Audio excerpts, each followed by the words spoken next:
जितने अभिभावक इस वीडियो को देख पाएं उन सब के सामने एक एग्जाम्पल मैं रखना चाहूँगा।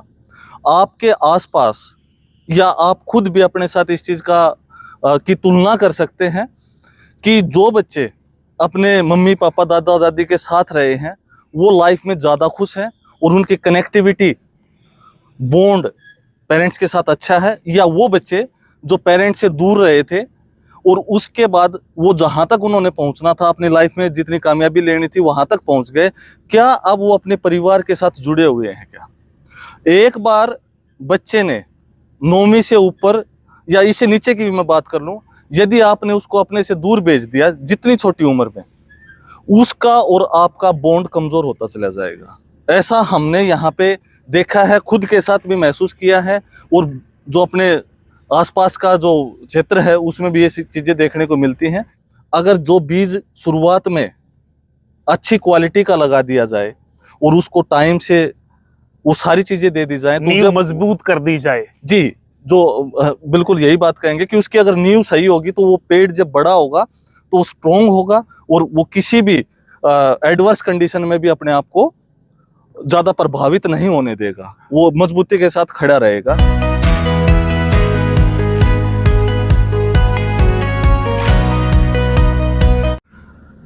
दोस्तों, मौजूद हूँ द सक्षम स्कूल दादरी डिस्ट्रिक्ट में, दादरी से साहवास रोड। कुछ दिन पहले 23 तारीख को इनॉग्रेशन यहाँ पे हुआ। इसकी शुरुआत हुई एक बड़े स्तर पर। जैसा मैडम ने बताया था कि भाई छोटे स्तर पे हम काफी समय से चला रहे थे। द सक्षम स्कूल, एक यूनिक सा नाम, एक यूनिक सी बिल्डिंग आपके सामने है, और क्या यूनिक आपके बच्चे को द सक्षम स्कूल देने वाला है, यहाँ की सारी बातचीत डायरेक्टर सर हमारे साथ हैं, इनसे बातचीत करेंगे। दिनेश जी हैं जो आप अक्सर स्कूल आते हैं तो आपको मिलते होंगे, और बहुत बड़ी अचीवमेंट्स इनके पास हैं। कभी खास इंटरव्यू में आपसे मुलाकात करवाएंगे कि किस प्रकार की जर्नी इनकी रही है। एक बीपीएल परिवार से उठ के आज आपके बच्चे के लिए द सक्षम खड़ा कर दिया है। तो इनसे बातचीत करते हैं क्या कुछ रहा है द सक्षम स्कूल के पीछे। सर नमस्कार। नमस्कार सर, कैसे हैं सर? बहुत अच्छे हैं सर, आप बताइए। बहुत बढ़िया सर। द सक्षम स्कूल, लगभग स्कूलों का नाम एक ही वर्ड में होता है। बहुत से स्कूल मैंने देखे हैं, बहुत से स्कूल्स में मैं गया हूँ। द सक्षम स्कूल, इसके पीछे क्या कहानी है और ऐसा नाम क्यों, सक्षम क्यों? सर एक्चुअली इसकी शुरुआत 2018 में की गई थी गांव की काड़ा से। इसमें इसका शुरुआत में नाम था सक्षम क्लासेस, जिसमें अपन एक लिमिटेड स्ट्रेंथ के साथ बच्चों के साथ काम करते थे, और वहीं से इसका नाम जो है देखा गया कि अगर कोई बच्चा है वो कोई भी काम कर सकता है, अगर वो चाहे अपनी इच्छा शक्ति को लेके आए तो हर फील्ड में वो आगे बढ़ सकता है। तो इच्छा शक्ति उसकी हो और उसको अच्छा गाइड करने वाला तो बच्चा सक्षम हो सकता है। बिल्कुल सर, यही बात है, और इसी वजह से इसका नाम सक्षम रखा गया। इसका जो सक्षम क्लासेस है इसकी शुरुआत हुई और अब इसको स्कूल में जो है तब्दील किया गया है।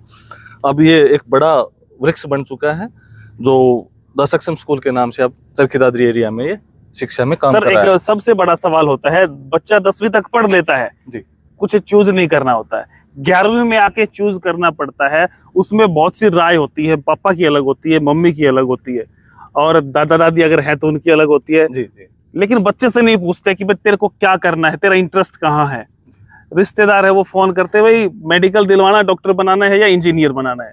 तो कैसे पता करें कि बच्चा किधर जाना चाहता है? अगर बच्चा सही जगह नहीं गया तो बच्चा, आपको पता है, नेगेटिव हो जाता है। जो बनना चाहता था ना वो भी नहीं बन पाता। तो पेरेंट्स को क्या बताएंगे, कैसे चूज करवाएं बच्चे को स्ट्रीम? प्रदीप जी, आपने बहुत अच्छा सवाल यहाँ पे रखा है। इसमें जैसे अपन ने जनरली देखा है कि 10th तक की एजुकेशन के अंदर किसी प्रकार की स्ट्रीम को लेकर ज़्यादा टेंशन नहीं होती, एक रेगुलर स्कूलिंग चलती है और इससे बच्चा आगे बढ़ता रहता है। बच्चे के अंदर अपनी खुद की कुछ चॉइसेस होती हैं, उसका इंटरेस्ट होता है जिससे वो आगे बढ़ता है। आपने जो सवाल किया कि कुछ पेरेंट्स हैं या कुछ रिलेटिव्स हैं जो उनको कुछ गाइड करते हैं, बताते हैं, तो इसमें बहुत से चीज़ों के ऊपर मैं बताऊंगा कि उनकी राय लगभग सही चली जाती हैं। फिर भी कुछ बच्चे के लिए जो ये सवाल आपने रखा है उसमें बच्चा आगे नहीं बढ़ पाता और शायद उस स्ट्रीम के साथ वो जितना काबिल वो बन सकता था वो नहीं बन पाता। इसके लिए सक्षम स्कूल जो है वो बच्चे की काउंसलिंग करता है, उससे बातचीत करता है और उसका एरिया ऑफ इंटरेस्ट के हिसाब से अगर कोई साइकोमेट्रिक टेस्ट की जरूरत पड़ती है तो उस पर भी अपन काम करते हैं, जिससे उसका चुनाव करने में थोड़ी सी आसानी हो जाती है। अब यदि उस टेस्ट के हिसाब से या उसकी बातचीत से वो बच्चा का स्ट्रीम सिलेक्ट हो जाता है और उसको सही टीचर्स और कोचेज अवेलेबल हो जाते हैं तो उसको आगे बढ़ने में आसानी रहती है। आधा कामयाब तो वही हो जाता है कि उसका इंटरेस्ट उसमें है। जी जी जी बिल्कुल। और कुछ फिर टीचर्स गाइड कर देते हैं तो फिर वो बच्चा मतलब आपके दिमाग के हिसाब से चलता है। जी बिल्कुल, जो बात आपने अभी बताई इसमें ये होता है कि सही गाइडेंस, देखिए जो टीचर बच्चे को पढ़ाता है, मेरा मानना है कि लगभग बातें वो जानता है। कुछ हो सकता है कि बिहेवियर से रिलेटेड बातें उसकी छिपी रह जाएं, लेकिन एकेडमिक्स में वो किस तरह से क्या काम कर रहा है ये लगभग आइडिया उसको पढ़ाने वाले टीचर्स को होता है, तो उनकी राय काफी मदद करती है। सर एक बहुत बड़ा सवाल है आजकल का, क्योंकि पहले तो ऐसा नहीं होता था। आजकल बच्चा 10th करता है तो पेरेंट्स सोचता है कि इसको मैं बाहर भेजूं ताकि अच्छी पढ़ाई कर सके। लेकिन क्या घर से दूर रह के बच्चा, पेरेंट्स से दूर रह के, माता पिता दादा दादी आस पड़ोस से दूर रह के जो कनेक्टिविटी है उसको खत्म करके, क्या बच्चा वहां अच्छा पढ़ पाएगा? ये जो सोशली तो खत्म हो जाता है वो। प्रदीप जी, सोशली नहीं, एक बात और मैं इस पे करूंगा, और मैं जितने अभिभावक इस वीडियो को देख पाए उन सब के सामने एक एग्जाम्पल मैं रखना चाहूंगा।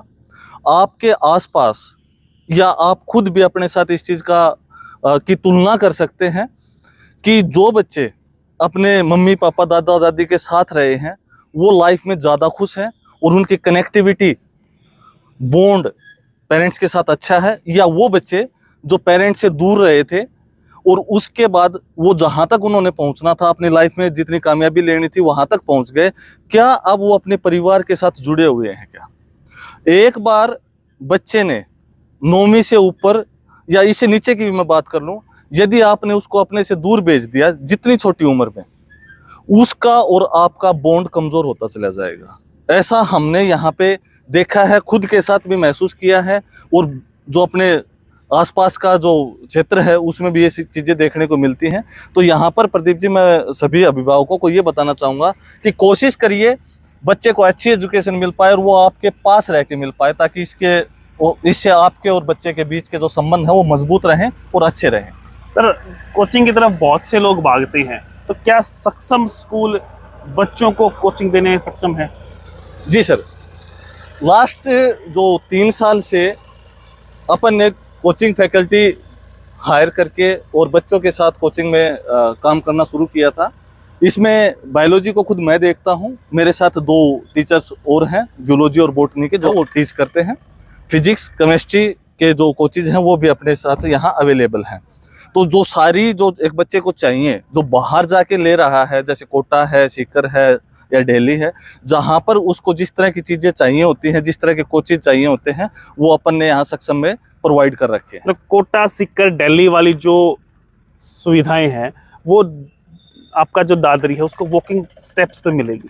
जी, इसमें जैसे अभी कुछ बातें तो ये भी है प्रदीप जी की जी। जो कोचेज की बात करें वो तो अवेलेबल है यहाँ पे। वो जो एलिजिबिलिटी है या मैं ये कहूँ कॉम्पिटेंसी है टीचर की, वो कंप्लीट है, क्योंकि इसको हम लास्ट 3 साल से देख पा रहे हैं।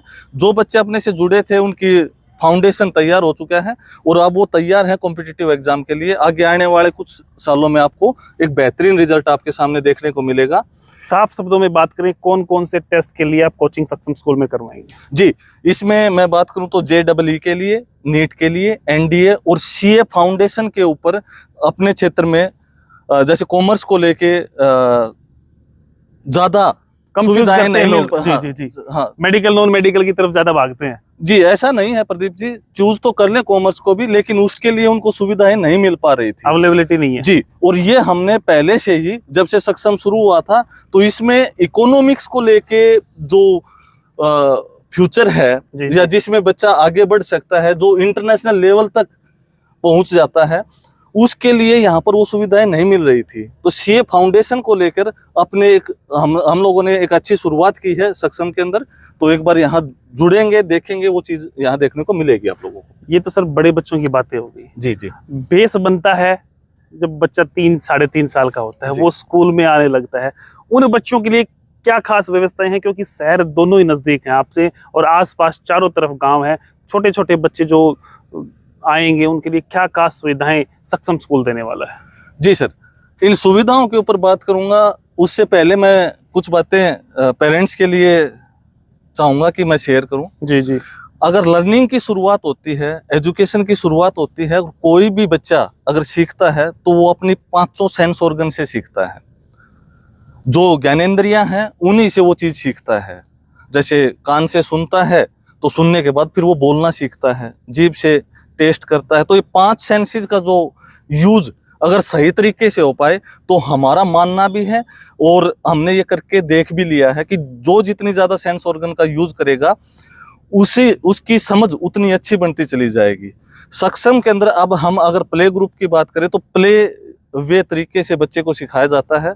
और क्योंकि अगर जो बीज शुरुआत में अच्छी क्वालिटी का लगा दिया जाए और उसको टाइम से वो सारी चीजें दे दी जाए तो नींव जब मजबूत कर दी जाए। जी, जो बिल्कुल यही बात कहेंगे कि उसकी अगर नींव सही होगी तो वो पेड़ जब बड़ा होगा तो वो स्ट्रोंग होगा और वो किसी भी एडवर्स कंडीशन में भी अपने आप को ज्यादा प्रभावित नहीं होने देगा, वो मजबूती के साथ खड़ा रहेगा। तो इसमें जो बच्चे काइनेस्थेटिक लर्नर हैं, यानी कि जो कुछ करके सीखते हैं, एक तो होता है कुछ बच्चे ऐसे होते हैं जो सुनकर भी बातें समझ जाते हैं, कुछ बच्चे ऐसे होते हैं कि जो चीजों को करते हैं फिर सीखते हैं। तो काइनेस्थेटिक जो लर्नर हैं उनके लिए प्ले वे मेथड से सिखाने की सारी सुविधाएं हमने दी गई तो बच्चा यहाँ देख के भी सीख सकता है, सुन के भी सीख सकता है और फिजिकली कर भी सकता है। हाँ, करके भी देख सारी व्यवस्थाएं यहाँ पे। बिल्कुल सर। सर इसके बाद अगर बात करें 3rd class 4th pre foundation और फाउंडेशन की बात होती है तो वो किस प्रकार से करवाई जाती है? क्योंकि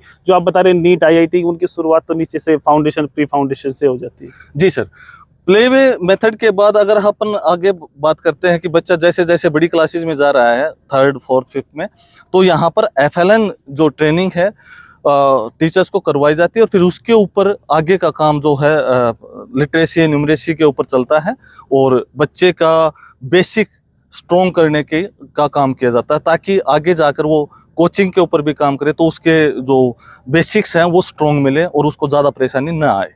सर अगर बात करें, मैं कुछ सुनाई मेरे को दिया था कि फॉरेन लैंग्वेजेस पे भी यहाँ काम किया जाएगा, वो किस प्रकार से रहेगा? जी बिल्कुल, आपने सही सुना है।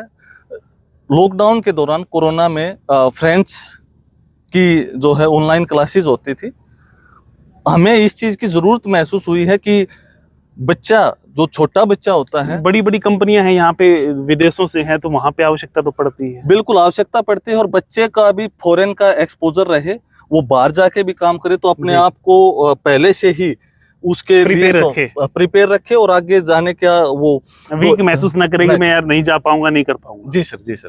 तो इसके लिए सारी व्यवस्थाएं हैं? जी, सारी व्यवस्थाएं हैं। तो फ्रेंच, स्पेनिश और जापानीज को लेकर अपन इस पे काम कर रहे हैं। ये सारी पढ़ाई की बातें हैं। इसके अलावा एक बहुत इंपॉर्टेंट रोल रहता है बच्चे के जीवन में स्पोर्ट्स का। जी, और उसको लेके आप क्या बताएंगे कि किस किस स्पोर्ट्स में यहाँ पे मेन कोचेज अवेलेबल रहेंगी? जी, अगर स्पोर्ट्स की अपन बात करते हैं तो प्रदीप जी आपने बहुत अच्छी बात कही कि एकेडमिक के साथ साथ वो हेल्दी होना बच्चा ज़्यादा ज़रूरी है ताकि उसका ब्रेन और बॉडी का कोऑर्डिनेशन प्रॉपर हो पाए। तो इसके लिए अपने पास स्पोर्ट्स में हम जो फैसिलिटीज़ प्रोवाइड कर रहे हैं, कोचेज जो दे रहे हैं, athletic coach, basketball coach, volleyball coach, table tennis और चेस का जो कोचेज हैं वो यहाँ अवेलेबल रहेंगे। मतलब बड़े बड़े खेल खिलाए जाएंगे यहाँ पे? तो सर ये तो अभी बच्चे, क्योंकि अपना जो एरिया है, जो क्षेत्र है, यहाँ पर खान पान अच्छा है और बच्चे को अगर उसकी एनर्जी खान कह सकते हैं और पढ़ाई की भी बिल्कुल सर, बिल्कुल हब भी बन चुका दोनों चीजों में। जी जी प्रदीप जी। सर अगर बात करें, बहुत सी बातें हैं, ये तो लंबी बहुत हो जाएंगी, लेकिन एक सवाल मेरा अहम है जो पेरेंट्स का एक बड़ा मुद्दा बना हुआ है। जी, बच्चा सुबह तैयार होकर स्कूल आता है जी, शाम को जाके 3-4 बजे पहुंचता है, थोड़ा आराम किया, खाना वाना खाया, बच्चे को फिर से बैग दे दिया, भाई फिर पढ़ने जा ट्यूशन। जी जी। एक बड़ा मुद्दा ट्यूशन, स्कूल में पढ़ता है फिर ट्यूशन पढ़ता है, बच्चा रिलैक्स कब होगा, उसको प्रिपेयर कब करेगा, उसको याद कब करेगा? जी, ये एक बड़ा सवाल है पेरेंट्स का। जी, ट्यूशन कब जाएं नहीं जाएं, क्या करें? जी, ये आपने एक अच्छा सवाल किया और इस पे भी मैं सभी अभिभावकों से अनुरोध करता हूँ कि मेरी इस बात के ऊपर एक बार बैठकर आपको सोचना चाहिए। ट्यूशन जाना अच्छी चीज़ है, कोई गड़बड़ नहीं है, लेकिन बच्चा ट्यूशन पे कर कैसे रहा काम, इस चीज़ को मॉनिटर करना ज़्यादा ज़रूरी है। मोस्टली जो मेरे देखने में आया है वो ये है कि बच्चे को होमवर्क दिया गया और ट्यूशन पे भेज दिया गया कि वो बच्चा होमवर्क उस ट्यूशन से पूरा करके आए। लेकिन इसमें जिस दिन से ट्यूशन टीचर ने होमवर्क करवाना बंद कर दिया, वो बच्चा काम करना बंद कर देगा उसी दिन से। उसको एक आदत सी हो जाएगी, वो अडेप्ट हो जाएगा उस इन्वायरमेंट में कि कोई उसको वो काम करवाए तभी करे, नहीं तो वो नहीं करे। अपने को जो अपना बच्चा बनाना है वो इस तरीके का बनाना कि वो सेल्फ डिसिप्लिन हो, वो उस होमवर्क को अपनी जिम्मेदारी समझे, वो खुद काम करे और उसको ये पता हो कि मुझे ये जो काम दिया गया है ये मुझे ही करना है, मेरी समझ में करना है। हो सकता है वो गलतियां कर ले, कोई बात नहीं, स्कूल उसकी मदद करेगा इस बात को लेके। आप टीचर से मिलिए, चाहे आपका बच्चा किसी भी स्कूल में पढ़ता हो, मुझे नहीं लगता कि वो स्कूल इस तरह की मदद करने में मना करेगा, क्योंकि टीचर्स हैं वो पूरी तरह से कोऑपरेट करेंगे इस चीज़ को लेके कि आपका बच्चा होमवर्क में कोई दिक्कत कर रहा है। देखो सभी पेरेंट्स को मैं कहना चाहूँगा कि लर्निंग परफेक्ट हो ही नहीं सकती शुरुआत में। अगर कोई बच्चा साइकिल सीखता है, कितनी बार गिरता है, उठता है, चोट खाता है, गलतियां करता है, तो फिर पढ़ाई में 100% जो मैं ये कहूँ कि एक्यूरेसी आए या सारी चीजें ठीक हो, सक्सेस मिलती है। बिल्कुल सर, बिल्कुल। वो जितनी गलतियां करेगा उन गलतियों को ठीक करते रहिएगा, धीरे धीरे देखिएगा कि आपका बच्चा एक सही इंसान और उसकी पढ़ाई एक अच्छे तरीके से होने लग गई है और वो अपने आप वो सारा काम करेगा। जी, मैं सर एनुअल फंक्शन में यहाँ मतलब ओपनिंग वाले दिन आया था, तो एक बच्चा मैंने देखा जिसको 21,000 शायद इनाम दिया गया था। जी जी। एक मजदूर का बेटा, शायद वो उसके फादर भी यही काम करे जी, प्लम्बिंग का तो काम वो करता है। किस चीज को लेके उनको दिया था? वो एक्चुअली अपन ने 3 साल पहले कोचिंग शुरू की थी, उस टाइम पे वो लड़का 10th क्लास में था। तो हमारा था कि हमारे बच्चे बाहर क्यों जाएं, क्यों ना हम वो चीज़ें यहीं दे दें।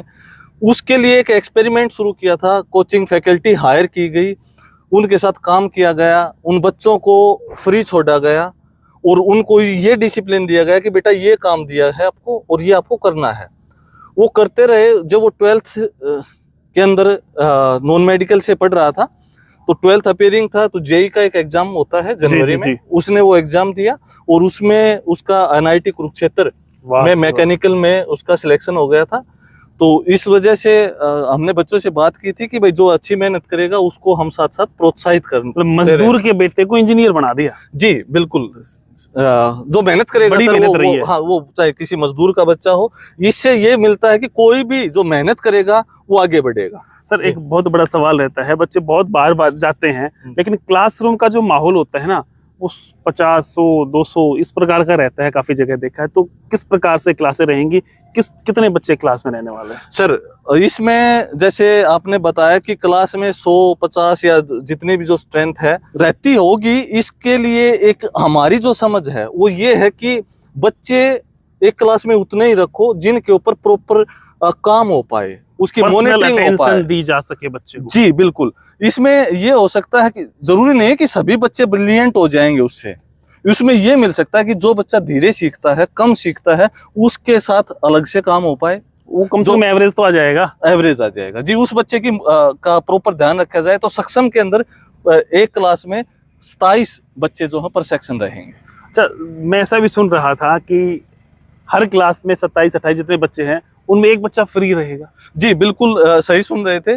इसमें जैसे जो पर सेक्शन है, इसके अंदर एक क्लास के अंदर एक बच्चा जो इकोनॉमिकली वीकर सेक्शन से है बट पढ़ाई में ब्रिलियंट है, उसका सारा खर्चा सक्षम स्कूल उठाएगा और उसको पैसे को लेकर कोई चिंता नहीं करनी है। उससे हमसे जो सहयोग बन पाएगा उस बच्चे के लिए हम जरूर करेंगे। अभी बस फैसिलिटी की बात करें, कहाँ तक आप दे रहे हैं? लगभग यहाँ स्कूल से 10 किलोमीटर का जो रेडियस है जी, वहां तक बस फैसिलिटी हम प्रोवाइड कर रहे हैं और जो थोड़े टाइम के अंदर ही बच्चे यहाँ पहुंच पाएं, जी, ज्यादा बस में सफर न करना पड़े उन बच्चों। अच्छा सर, अभी लगभग बच्चों के एग्जाम हो चुके हैं खत्म, जी। तो पेरेंट्स सोच रहे हैं कि बच्चे को कहाँ डाला जाए, कोचिंग कहाँ करवाई जाए। जो पेरेंट्स पहले सोच लेते हैं भाई वहां जाना है बच्चे को, जी। कोटा, सीकर, दिल्ली, जो भी बातें हैं, उन पेरेंट्स से आप क्या कहना चाहेंगे? उन पेरेंट्स के लिए मैं एक अनुरोध करूंगा, बच्चे का एडमिशन आप कहीं भी करवाइए, उससे पहले जो उस फील्ड की समझ रखता है, उस क्षेत्र का ज्ञान रखता है, उन लोगों से एक बार मिला जाए। या इसमें आप, मैं डायरेक्टली कहूँ तो आप ये भी कर सकते हैं कि एक बार आप सक्षम स्कूल की विजिट जरूर करें, इस कोचिंग फैकल्टी से जरूर मिले, आपकी काफी समस्याओं का समाधान मिल जाएगा। वाह जी सर, जी। बहुत सी बातें आपने बताई, आपका बहुत बहुत धन्यवाद। Thank you। धन्यवाद प्रदीप जी। तो दोस्तों, आपने देखा द सक्षम स्कूल डायरेक्टर साहब हमारे साथ थे, जिन्होंने बताया कि 11वीं में बच्चे को क्या चूज करना है, एक बड़ा इशू रहता है, उसकी काउंसलिंग करना बहुत जरूरी है। कहीं आप अपने बच्चे के ऊपर उसकी स्ट्रीम थोप कर उसको खो न दें, इसलिए आप जहां भी जाएं, कहीं भी एडमिशन करवाएं, मैं तो ये कहूंगा, लेकिन यहाँ आके प्रॉपर जो बच्चे को लेके सारी चीजें पूछें, कहाँ क्या हो रहा है, उसकी जो काउंसलिंग होती है ना, वो करवाएं कि बच्चा किस में इंटरेस्टेड है। तो दादरी द सक्षम स्कूल, दादरी से घिकाड़ा रोड जो है, वहां पे हम खड़े हैं, और आसपास के क्षेत्र से अगर आप हैं तो इस स्कूल की विजिट करें। कहीं भी बाहर एडमिशन करवाने से पहले अपने लोकल क्षेत्र में जो अच्छी व्यवस्थाएं दे रहा है उसकी विजिट करके देखें, बाद में कहीं आप जाएं। तो ये सक्षम स्कूल की तस्वीरें थी, डायरेक्टर साहब हमारे साथ थे। वीडियो कैसी लगी, वीडियो पे कमेंट करके बताएं कैसा है द सक्षम स्कूल।